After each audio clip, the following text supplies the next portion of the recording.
Hey everybody, what's going on? Axe0316 here. Alright, with SSB4 being announced officially for the 3DS and the Wii U, I thought since I'm a huge fan of that series, I wanted to make a roster. I've seen a lot of people doing it on YouTube, and they make fantasy rosters, and they justify their explanations, and to me it seems like a fun thing to do, and I've been wanting to do it for a while, and now I finally have a little bit of spare time, so I figured why not. Now this is a roster. It contains some characters that I'd like to see, admittedly, but I think this roster is it's a pretty logical roster, and I could see each one of these characters having a justification to be in SSB4. Now, when I made this roster, I wanted to do a number of things. The first I wanted to do is to achieve balance according to popularity. Give more reps to the bigger series, but I also wanted to introduce new series that had never been in SSB before. I wanted to bring in characters that fans liked as long as they made sense. I wanted to bring in more females and more villains because I think that's something that we haven't seen. And lastly, I wanted to eliminate clones and cut down on semi-clones as much as possible. So let's go ahead and get started. First, as you may know, the picture is not anything special. I haven't had a chance to really rig up anything too great, but it's just a very simple picture because I'm probably going to change this roster quite a few times. Now, there are 50 characters. I think that's a good number. The first SSB game had 12 characters. In the second game, they added 13 characters and took the total to 25, I think it was.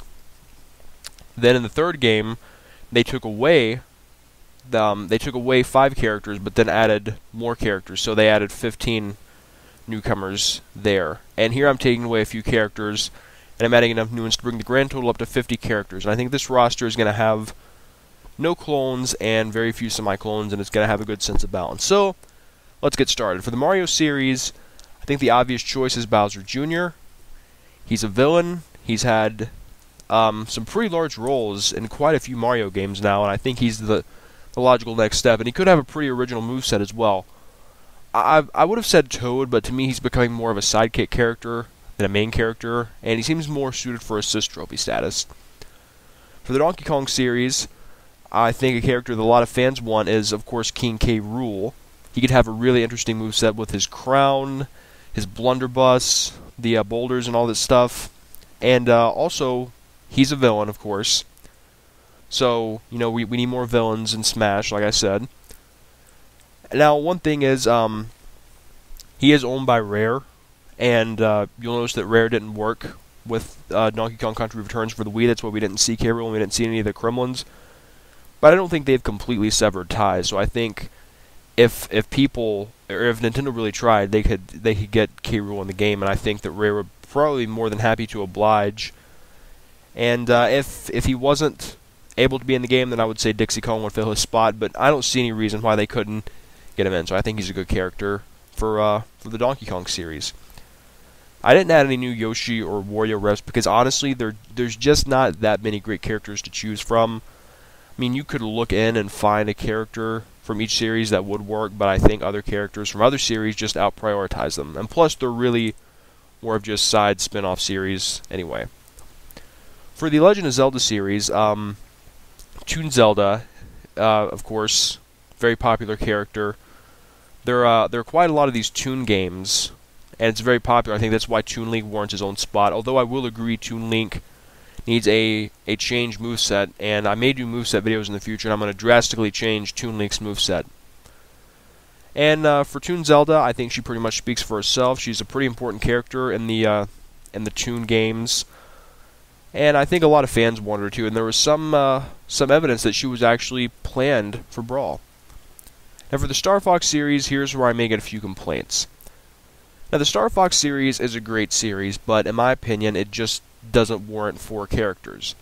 Now, the Star Fox series has been treated very well in Smash. They got a new character in Melee and a new character in Brawl. Now, we have a character, Crystal, who is a female, which we need more of, who has the potential for a unique moveset with her staff and telekinetic powers, and she's requested a lot by fans, so it's clear Crystal should be in this game. But the problem with that is we would have 4 Star Fox characters, and like I said, the series just really isn't big enough or popular enough to warrant 4 spots. So someone has to go.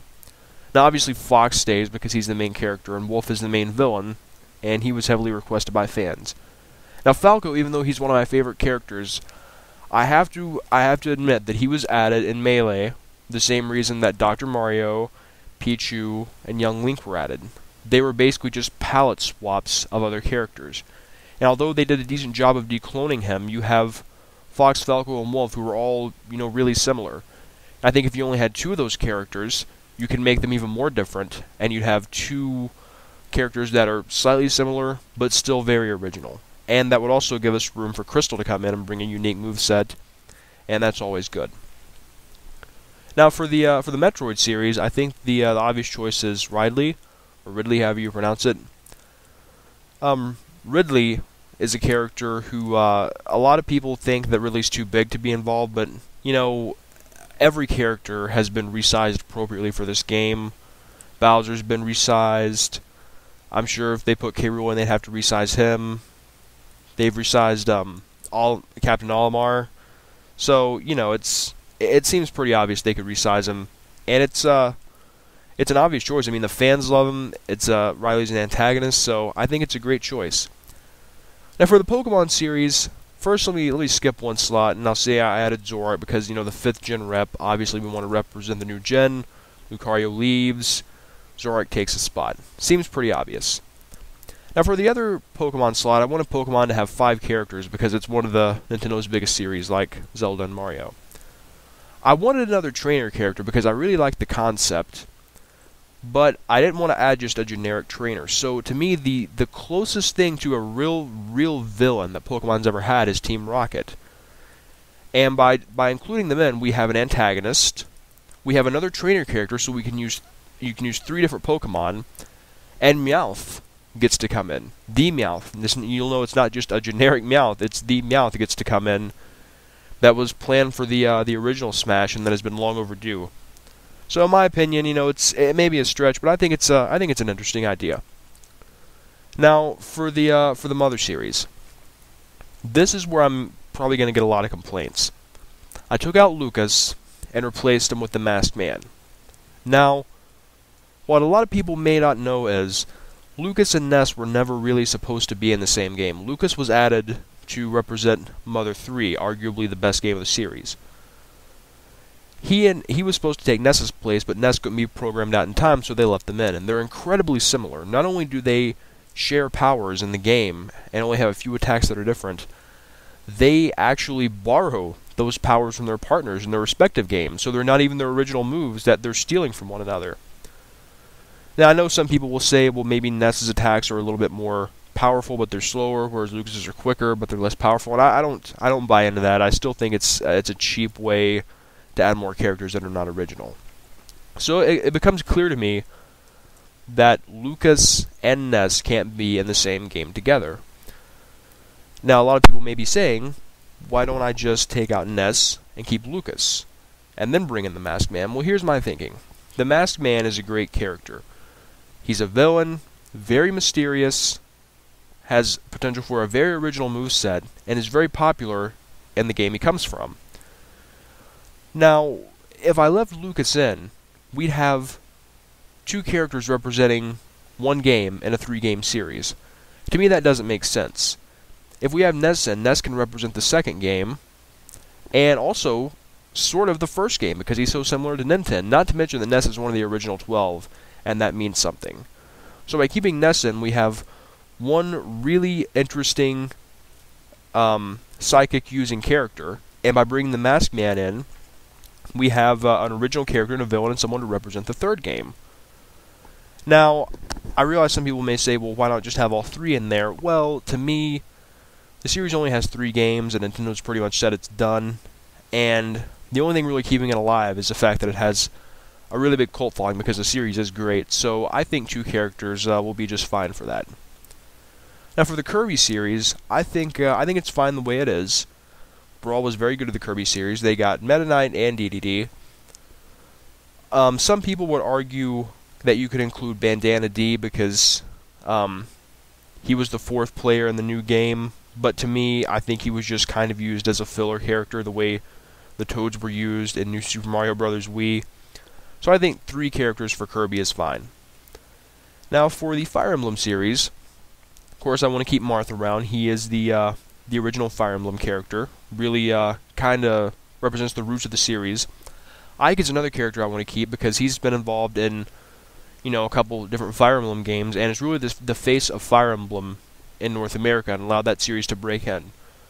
Micaiah is the character from the most recent Fire Emblem game, or she's from Radiant Dawn. I don't know when the next one is supposed to come out, or even if it's already out. I should probably look into that, but Micaiah is the most recent protagonist. She's a female, of course, which we need more of. And she would use light magic, which is pretty unique. The only thing bad about the way Fire Emblem is represented in these games so far is that everyone has so far been a sword user. Now, I like the way they differentiated Marth and Ike. I think they did a good job of that, but by bringing in Micaiah, we get to see a whole new moveset. And we get to see really what Fire Emblem was all about with the different classes and the different abilities. And I think that would be pretty cool. For the F-Zero series, you don't really need another character. I mean, they only have a few games. And, well, they have the anime too, that's another thing, but I think the series, it has a few games. Captain Falcon's been around since the beginning, and Samurai Goro is pretty much his main antagonist.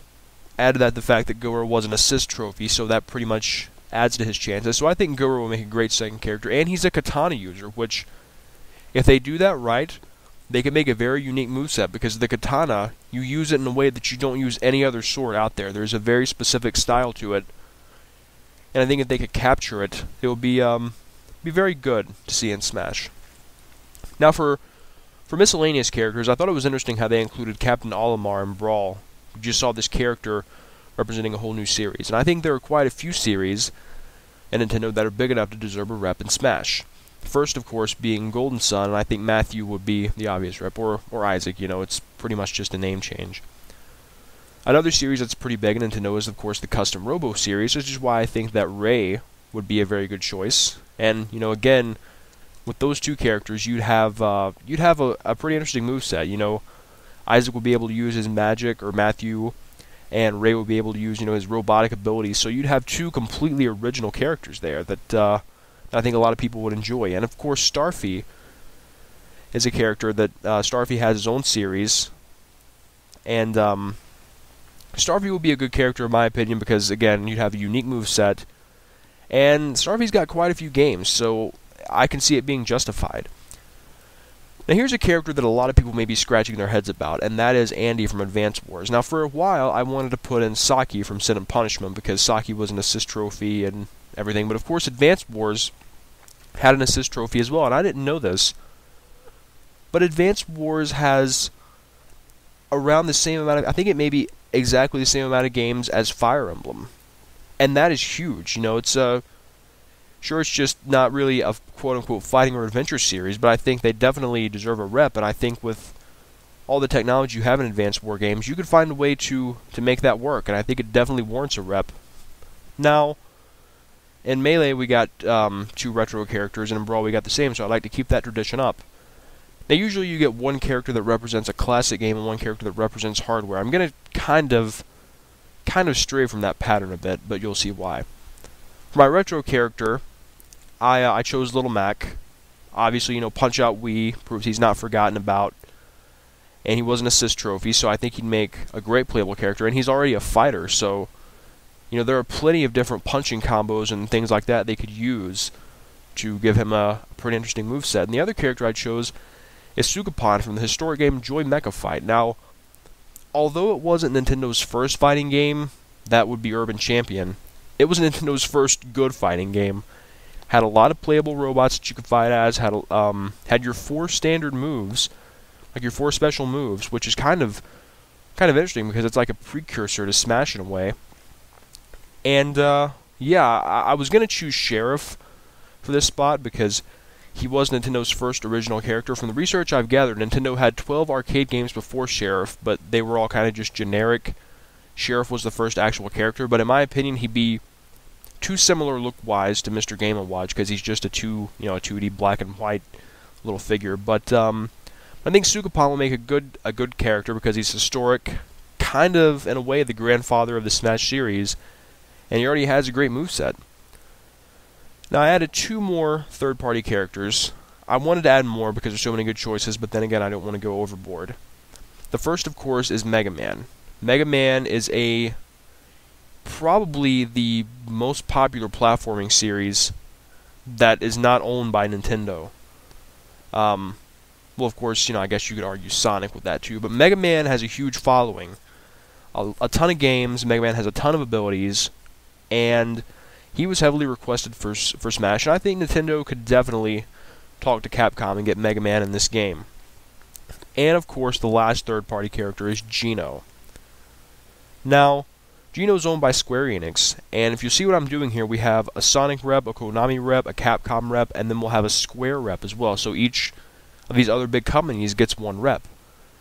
Now, Geno's a character who has a huge fan following, and it's very controversial. A lot of people, if they weren't around back when Super Mario RPG was out, they don't really understand what the big deal about Geno is, but the thing is, he's such an interesting character, and he's such a great fighter, and he really set the tone for the Smash series. Pizza Dude Man mentioned in one of his videos that before Geno came around, we just thought that stars were a lucky power-up, and then Geno explains that they're part of this divine hierarchy in the heavens, and he explained that after Geno, that was pretty much the theme for every Mario game after that. You're collecting a star or some sort of star-like item. So Geno's has had a huge impact on Mario games. Is a great fighter and has a huge fan following. Now, some people may argue the fact that, well, it's been too long since he's been around, and he's outdated. Well, I kind of think that adds to his case, because even though he was only in 2 games, and he was only playable in one of those games, he has maintained enough popularity to be requested as much and more than Nintendo greats like K. Rool and Bowser Jr. and Ridley and all these different characters that people wanted. Geno is right on that list. So, and keep in mind, he came from an era where there was no internet as we know it. There were no forums for people to be fanboys and push their Geno love on people. So he just has the following, and he would have a great moveset. So I think he's a great choice. But that's going to pretty much wrap it up for my roster. I realize that it could be tweaked here and there, but I think it's a decent idea of what we could see in Smash, and I think this would work pretty well. So, thanks for watching, everyone.